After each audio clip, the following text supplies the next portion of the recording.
So satu amalan, kalau anda kena sihir, anda kena santau, anda kena buatan orang, insyaAllah ada satu kaedah yang Ustaz nak ajar pada anda. Sihir yang ada dalam diri anda akan keluar. Ayatnya dah pernah dengar, memang tuan-tuan baca hari-hari. Baca dia dalam masa 7 hari. Apa saja ada dalam badan anda, kekotoran, kejahatan, santau, santai, apa-apa saja dan semua, insyaAllah akan keluar. Sama ada melalui muntah, melalui kencing, ataupun buang air besar, ataupun melalui perut kita. Mudah je tuan semua.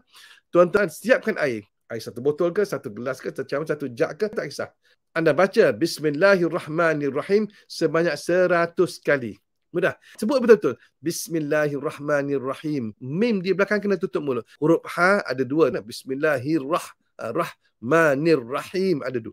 Tiup pada air dan tuan-tuan minum.